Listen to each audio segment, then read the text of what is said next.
देख रहे हैं डार्क राजकुमार के साथ। तो चलिए बढ़ते हैं आज की कहानी की ओर।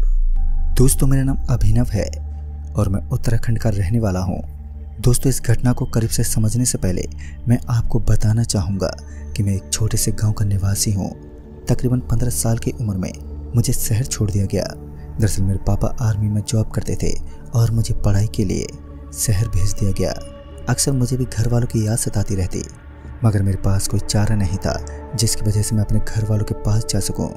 मगर एक मौका आया जब मैं 7 महीने के बाद वापस अपने गांव लौटने वाला था, क्योंकि हमारे गांव में एक शादी थी और उस शादी को अटेंड करने के लिए ही मैं गांव लौटने वाला था।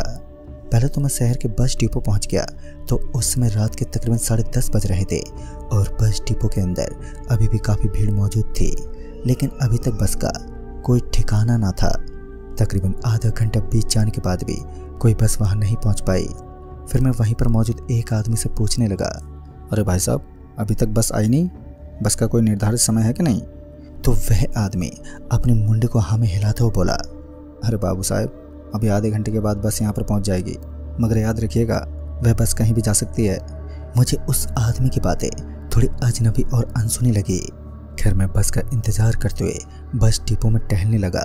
तकरीबन 20 मिनट के बाद ही पूरा का पूरा बस डिपो किसी वीरान जगह की तरह लगने लगा, क्योंकि अब चारों तरफ का वातावरण एकदम खामोशी में था।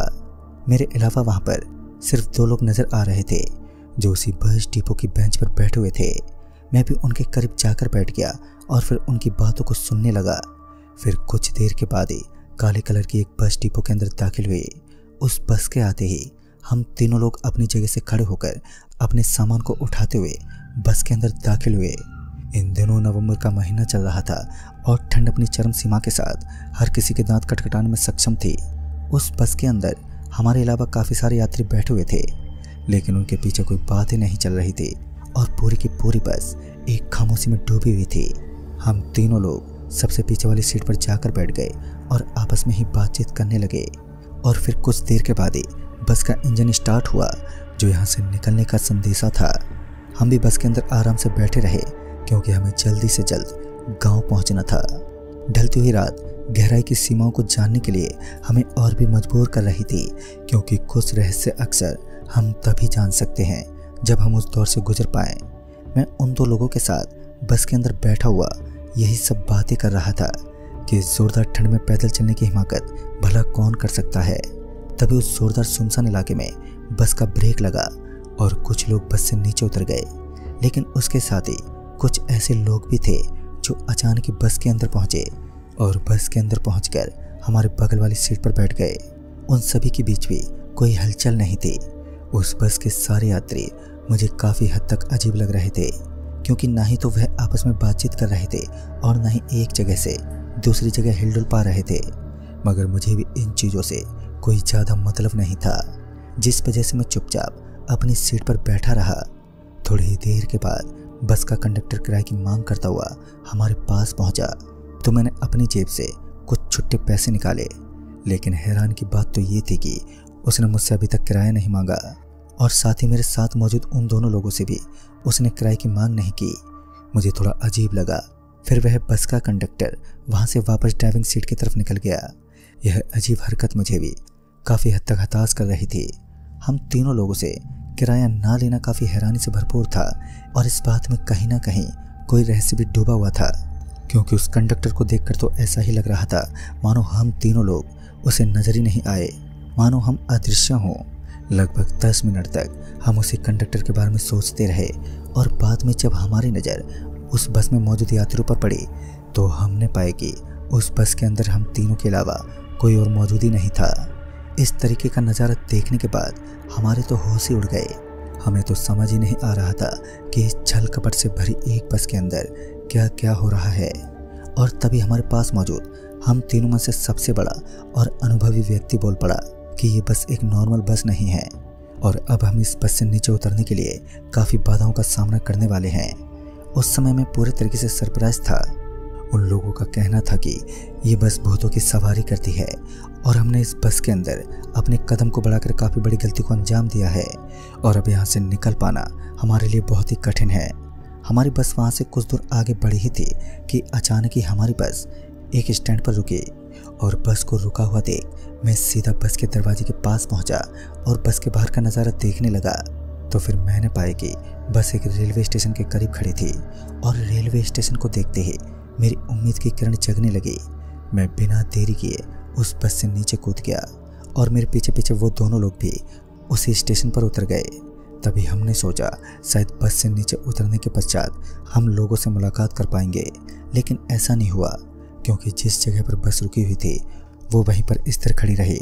मगर हम तीनों लोग भागते हुए उस स्टेशन की तरफ बढ़ने लगे जहां उस जोरदार अंधेरे के बीचों बीच एक बड़ी सी लाइट नज़र आ रही थी। हमारे दिल में यही उम्मीद थी कि हो ना हो हमें यहाँ का स्टेशन मास्टर तो ज़रूर मिल ही जाएगा। हम इसी तलाश में उस रेलवे स्टेशन पर भटकने लगे, मगर कुछ देर इधर उधर घूमते रहने के बाद हमें वो स्टेशन पुराना और डरावना लगने लगा। इससे पहले मैंने आज तक ये स्टेशन कभी देखा तक नहीं था और मैं इस स्टेशन को पहली बार ही देख रहा था। और तभी हमें एक गाड़ी उस स्टेशन से गुजरती हुई नजर आई। हमने मौके का फ़ायदा उठाया और उस सड़क के बीचों बीच खड़े होकर उस गाड़ी वाले से लिफ्ट की मांग करने लगे। हमारी तमाम कोशिशों को सफलता प्राप्त हुई क्योंकि उस गाड़ी वाले ने अपनी गाड़ी का ब्रेक लगाया और फिर मैं भी उन लोगों के साथ सीधा जाकर गाड़ी में दाखिल हुआ और उस गाड़ी के अंदर बैठते ही मेरा जी घुटने लगा। उस कार के अंदर से बड़ी खराब सी गंध आ रही थी। ऐसा लग रहा था मानो बहुत ही जल्द मुझे उल्टियाँ होने वाली हैं।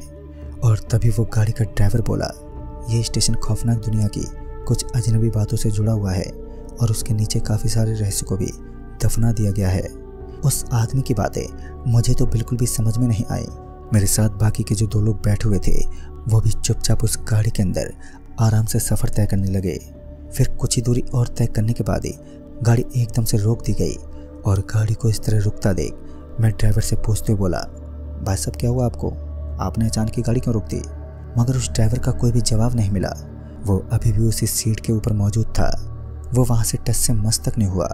फिर वह दोनों शख्स गाड़ी से नीचे उतर गए और नीचे उतरने के बाद इधर उधर भटकने लगे। तभी उन्होंने पाया कि वो अभी भी उस स्टेशन पर विराजमान थे जहाँ से कुछ देर पहले ही उनकी गाड़ी निकली थी। अब उनके तो होश ही उड़ गए। उन्हें विश्वास ही नहीं हो रहा था कि इतनी तेज गाड़ी चलने के बावजूद भी वह उस स्टेशन पर रुके हुए हैं। मगर मैंने अभी तक उस ड्राइवर का चेहरा नहीं देखा था और मैं अभी भी इसी इंतज़ार में था कि हम जल्दी से जल्द इस रोड से निकल जाएं, क्योंकि पहले वह बस और अब यह स्टेशन।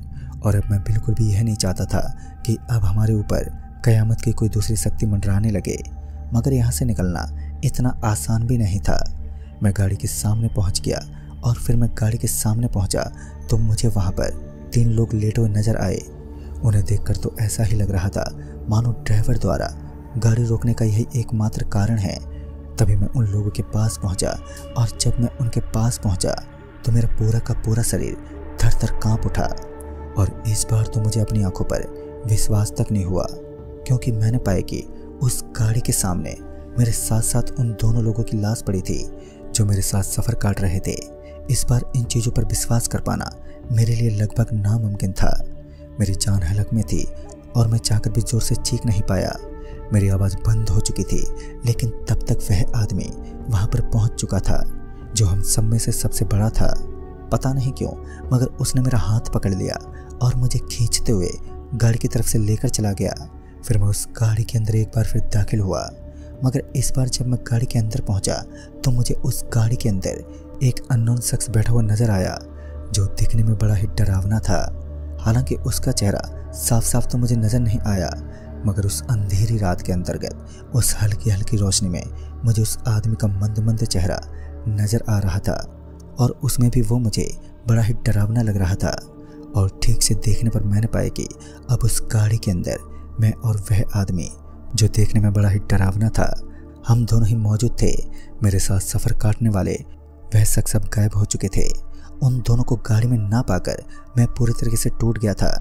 मुझे अपनी मौत अपने सामने नज़र आ रही थी और तभी मुझे गाड़ी के कांच के ऊपर खटखटाने की आवाज़ सुनाई दी। और उस आवाज़ को सुनते ही जब मैंने गाड़ी की विंडो की तरफ देखा तो मैंने पाया कि गाड़ी के बाहर वही दोनों सफ़र करने वाले लोग थे और वह मुझे बाहर निकलने का इशारा भी कर रहे थे। मैंने भी किसी तरह हिम्मत जुटाई और उस गाड़ी के दरवाजे को खोलते हुए मैं नीचे उतर गया।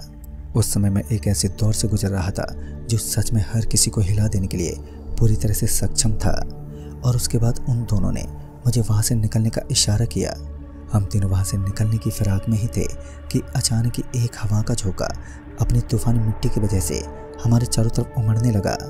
मिट्टी इस कदर हमारे चारों तरफ अब हावी हो चुकी थी कि अब हम चाहकर भी चारों तरफ के दृश्य को देख पाने में पूरी तरह से नाकाम थे। एक तो वह गहरा सन्नाटा और ऊपर से उस स्टेशन का खौफ हमारे रंग रंग में बह रहा था। उस वक्त हमारी समझ से बाहर था कि इस तरीके के माहौल में हमें कौन सा कदम उठाना चाहिए। और इसी बीच हमें उस स्टेशन से निकलने का एक और गुप्त रास्ता दिखा, जो दिखने में बेहद छोटा रास्ता था, लेकिन शायद हमारी जान बचाने के लिए ये बहुत बड़ा तरीका था। हम तीनों दोस्त उम्मीद की एक किरण बांधकर उस रास्ते की तरफ भाग निकले, जो रास्ता सामने की तरफ से एकदम खाली नजर आ रहा था। फिर मौके की तलाश करते हुए हम लोग जल्दी से उस छोटे से दिखने वाले रास्ते की तरफ भाग पड़े और किसी तरह वहाँ से निकलने में हम कामयाब भी हुए। और जब इस घटना का जिक्र किया गया तब जाकर हमें पता चला कि हम जिस बस के अंदर दाखिल हुए थे असल में वह बस भूतों की एक बस्ती है, जो लोगों को एक ऐसे रेलवे स्टेशन पर उतार देती है जिस रेलवे स्टेशन पर उन लोगों की आत्माएं भटकती हैं जहाँ पर उनकी मौत हुई थी, और वहीं पर उन चालकों की आत्माएं घूमती फिरती है।